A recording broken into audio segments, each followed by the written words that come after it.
إن الله وملائكته يصلون على النبي يا أيها الذين آمنوا صلوا عليه وسلموا تسليما الصلاة والسلام عليك يا سيدي يا رسول الله وعلى آلك وأصحابك يا حبيب الله.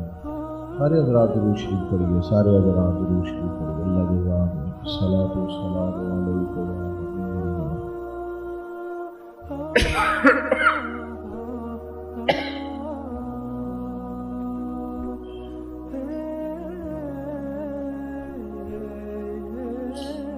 حمد و صلات کے بعد قابل احترام دوستوں، بزرگوں اور انتہائی عزت و تکریم کے لائق بزرگوں، آج کی یہ خوبصورت بزم ہفتوں کی بات کے زیر اہتمام انعقاد پذیر ہے. اللہ تعالیٰ اس بار کے تمام ممبران کو بہترین جزا عطا فرمائے، ہم سب کو اخلاص کی دولت عطا فرمائے.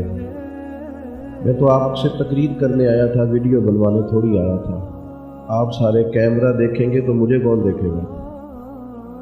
آپ تھوڑی سی ادھر بھی نظر کریں اور اس کی لائٹیں بند کر لیں. جو بالکل قریب بیٹھے ہیں یہ دوست، اور کھڑے ہو کے جب آپ بنائیں گے تو پھر تو ویسے ہی دوسروں کو تکلیف ہوگی. آپ تھوڑی دیر بعد سن لیں. کبھی کبھی، ہر روز نہ صحیح، کبھی کبھی کیمرے سے باہر بھی آنا چاہیے.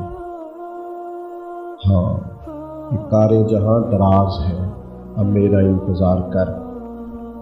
اس سے باہر زندگی اصل زندگی ہے. اللہ سمجھنے کی توفیق عطا فرمائے. قرآن مجید کی ایک معروف آیہ کریمہ میں نے تلاوت کی ہے. اللہ کریم نے فرمایا کہ لَقَدْ كَانَ لَكُمْ فِي رَسُولِ اللَّهِ أُسْوَةٌ حَسَنَةٌ. تمہارے لیے اللہ کے رسول صلی اللہ تعالی علیہ وسلم کی زندگی میں بہترین نمونہ ہے. زندگی ہوا کے دھاروں کے گرد گزاری نہیں جا سکتی. جس طرف کو سارے لوگ ہیں میں بھی ادھر ہو جاتا ہوں، اور جس طرف کی ہوا ہے میں بھی وہی بولی بولنے لگ جاتا ہوں. یوں زندگی نہیں گزرتی. آج کل میں دیکھتا ہوں کہ سورج کی سمت چڑھا ہے تو چلو میں بھی وہی بات کرتا ہوں. اس طرح کی بات نظریاتی لوگ نہیں کرتے. زندگی کچھ اصولوں پر گزرتی ہے. کوئی شخص بڑا باصلاحیت بھی ہو، پڑھا لکھا ہو، لیکن اگر بے اصول ہو تو اپنی ساری صلاحیت ضائع کر بیٹھتا. جو لوگ بغیر نظریے کے، بغیر اصول کے زندگی گزارتے ہیں نا، بغیر اصول کے تو آپ کھائیں پیئیں گے تو بیمار ہو جائیں گے. بغیر اصول کے تو آپ کو سونے جاگنے کی اجازت نہیں، اس کی بھی لمٹ ہے، اس کے اندر رہیں. چونکہ ہمارے ہاں یہ مزاج بنتا جا رہا ہے کہ ہم یہ دیکھتے ہیں کہ آج کل ہوا کدھر کی ہے، وہی باتیں کرنی شروع کر دیتے. میں آپ کو زمینی حقائق کی ایک مثال عرض کرتا ہوں. آپ یہ دیکھیں کہ ہمارے ملک میں سیلاب آیا اور تقریباً 3 لاکھ کے قریب لوگ اس سے متاثر ہوئے. لیکن جب وہ خبروں میں تھا نا سارا سیلاب، تو تب تک اس کے لیے کیمپ لگے ہوئے تھے، شور ہو رہا تھا. اور جب سے وہ لوگ بیچارے خبروں سے نکل گئے ہیں ابھی خیموں میں، ہے ابھی بڑا طبقہ بیچارہ سردی سے ٹھٹھرتا ہوا. یعنی میں اور آپ کیا لحاف لیے بیٹھے ہیں، لیکن ان میں سے ڈھیر سارے لوگ ہیں. ہمارے دوست بستر تقسیم کرنے گئے تو وہ آ کے کہنے لگے کہ بہت سارے لوگ ایسے تھے جو کہہ رہے تھے کہ آپ یہ ساتھ والے خیمے میں دے دیں، یہاں ضرورت زیادہ ہے، ان کے بچے زیادہ ہیں. لیکن چونکہ ہم اصول کے مطابق تو ٹائم گزارنے کے قائل نہیں کہ چلو کوئی کام شروع کیا ہے تو اسے پایا تکمیل تک پہنچائیں گے. ہم یہ دیکھتے ہیں کہ چلو آج کل خبریں بدل گئی، ٹرینڈ بدل گیا، خبریں سیاسی ہو گئی تو ہم نے بھی تبصرے سیاسی شروع کر لیے.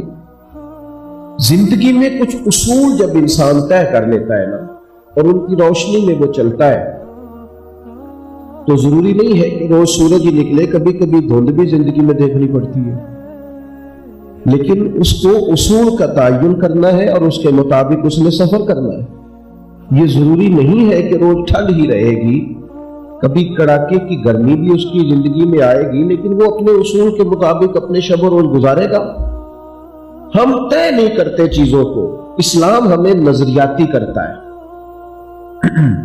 نبی اکرم صلی اللہ تعالی علیہ وسلم کی سیرت مبارکہ نے ہمیں اصول دیے۔ یہ آیت تو ویسے عموم پر ہے کہ تمہارے لیے محبوب کی زندگی بہترین نمونہ ہے، لیکن یہ نازل خاص موقع پہ ہوئی تھی۔ غزوہ خندق کے موقع پر یہ آیت کریمہ نازل ہوئی۔ غزوہ خندق کے موقع پر حالات یہ تھے کہ تمام کفار اکٹھے ہو کے مدینہ طیبہ پر حملہ آور ہو گئے سارے،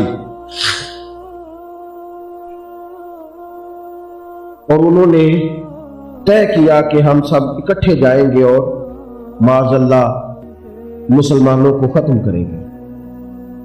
اور یہ تو تھا کفار کا پلان، اور یہاں زمینی معاملات یہ تھے کہ قحط پڑا ہوا تھا، لوگوں کے پاس کھانے کو چیز کوئی نہیں تھی۔ اس پر یہ کہ کڑاکے کی سردی تھی اور سارا کفر اکٹھا ہو گیا مشورے کے لیے۔ نبی پاک علیہ السلام نے صحابہ کو بلایا، بڑے بڑے کبار صحابہ مشورہ دینے والے، بڑے بڑے، لیکن آج بہت سارے صاحب الرائے لوگوں کا مشورہ چھوڑ کے اللہ کے محبوب نے حضرت سلمان فارسی کا مشورہ قبول کیا۔ ہمارے زمانے میں لوگ مشورہ نہیں دیتے، حکم دیتے ہیں۔ وہ کہنے دے میری مننی نہیں سی تو پھر میں نے پوچھا کیوں سی؟ وہ بھائی آپ سے مشورہ مانگا تھا، آپ نے حکم دے دیا ہے۔ مشورہ وہ ہوتا ہے کہ قبول بھی کیا جا سکتا ہے اور رد بھی کیا جا سکتا ہے۔ بہت سارے صحابہ کا مشورہ حضور نے چھوڑ دیا۔ حضرت سلمان فارسی نے عرض کی یا رسول اللہ صلی اللہ علیہ وسلم، ہمارے علاقے میں یہ ہوتا ہے کہ وہاں خندق کھود لی جاتی ہے، اتنی بڑی چوڑی، اس میں آگ جلائی جاتی ہے، گھوڑا دور سے بھی دوڑ کے آئے تو خندق کو پھلانگ نہیں سکتا۔ اگر ہم یہ کام کر لیں تو وہ مدینے میں داخل ہی نہیں ہو سکیں گے۔ تو حضور نے فرمایا کہ ٹھیک ہے، لیکن وہ خندق کھودنی ہے اور بھوک میں کھودنی ہے اور کڑاکے کی سردی میں کھودنی ہے۔ تو کون کھودیں گے؟ صرف مرید، صرف شاگرد، صرف جماعت کے کارکن؟ قربان جائیں۔ مدینے والے محبوب نے فرمایا مجھے بھی اوزار دو، میں بھی تمہارے ساتھ کام کراؤں گا۔ بلکہ صحابہ فرماتے ہیں، بخاری مسلم میں موجود ہے، فرماتے ہیں جو چٹان ہم سے نہیں ٹوٹتی تھی وہ بھی رسول کریم نے ہمیں توڑ کے دی۔ اور کتنے دن، یہ کتنے کو دن آخر یہ کام کیا جا سکتا ہے؟ 2-4 دن۔ میں نے کہا ہمارے ہاں تو ٹرینڈ ہی بدل جاتا ہے، اب ہمارے کپڑے پرانے نہیں ہوتے، اب ان کا رواج بدلتا ہے، اب ڈیزائن بدل جاتے ہیں، ترتیب بدل جاتی ہے۔ کتنے کو دن صبر کریں گے؟ یہاں تو 2 گھنٹے جوان آدمی کسی جگہ کھڑا نہیں رہتا، اس کا فوراً ارادہ ہی بدل جاتا ہے، وہ کہتا ہے نہیں وہ یہ تو لوگ اس کو تو قبول ہی نہیں کر رہے، کوئی اور کرتے۔ یہاں تو 40 سال کی زندگی میں لوگ 40 بزنس بدلتے ہیں، یہ ٹھیک نہیں تو یہ کر لو۔ کسی جگہ انسان کو کھڑا تو ہونا ہے، اور رب کی مدد تب آتی ہے جب انسان کہیں کھڑا ہوتا ہے۔ قرآن مجید میں اللہ کی مدد کی جو ترتیب بیان کی ہے وہ یہ ہے کہ ان الذین قالوا ربنا اللہ ثم استقاموا تتنزل علیہم الملائکہ، تو رب کا نام لے کے ڈٹ جا، پہلے تو ڈٹ، تتنزل علیہم الملائکہ، پھر اللہ کی مدد نازل ہوگی۔ لیکن اگر کسی کو کھڑا ہی نہ ہونا ہے، وہ کچھ دیر ٹھہر ہی نہ سکے کسی اصول پر، تھوڑے سے پیسے دیکھ کر اصول گیا، ذرا کسی تعلق والے کا فون آیا تو اصول گیا، ذرا کسی بڑے آفیسر کا فون آ گیا تو ختم ہو گئی بات۔ یہ تو نظریاتی لوگ کام نہیں کرتے، وہ کہتے ہیں جو ہوتا ہے ہو جائے۔ انسان کی زندگی اس کے اصولوں سے جڑی ہوئی ہوتی ہے، اس کے قاعدے سے جڑی ہوئی ہوتی ہے۔ وہ کیا اگر ان چیزوں کا پریشر قبول کرے گا تو پھر زندگی کیسے گزارے گا؟ کتنے دن یہ محاصرہ رہا۔ میری بات پر پھر غور کر لیں کہ غربت ہے، صحابہ نے پیٹ پہ پتھر باندھے اور اللہ کے رسول نے 2 باندھے، اور کڑاکے کی سردی ہے، کھانے کو چیز کوئی نہیں، اور ہاتھوں سے مشقت کرنی ہے۔ کتنے کو دن یہ محاصرہ رہا؟ یہ پورا مہینہ رہا۔ 4 دن میں لوگ پریشان ہو جاتے ہیں، وہ جی بٹے روٹی مانگ رہے ہیں، وہ جناب گھر جانا ہے، خواتین شکوہ کر رہی ہیں، والد صاحب اعتراض کر رہے ہیں، کیا کچھ لوگ بہانے کرتے۔ قربان جائے، 1 مہینہ یہ محاصرہ رہا، مہینہ مدینے کے منافقین یہود و نصارہ سوچ پر مجبور ہو گئے کہ مسلمان آج کمزور پڑے کہ کل پڑے، آج پڑے کہ کل پڑے، لیکن پورا مہینہ رسول کریم ڈٹ کے کھڑے رہے اور حضور کو دیکھ کر صحابہ کھڑے رہے۔ وہ جو آئے تھے نا اکٹھے ہو کے کہ اب تو ہم ان کو صفحہ ہستی سے مٹائیں گے معاذ اللہ، وہ جب مہینہ گزر گیا تو ایک دوسرے پر الزام دینے لگے، کہنے لگے تو نے ہمیں کہا تھا چل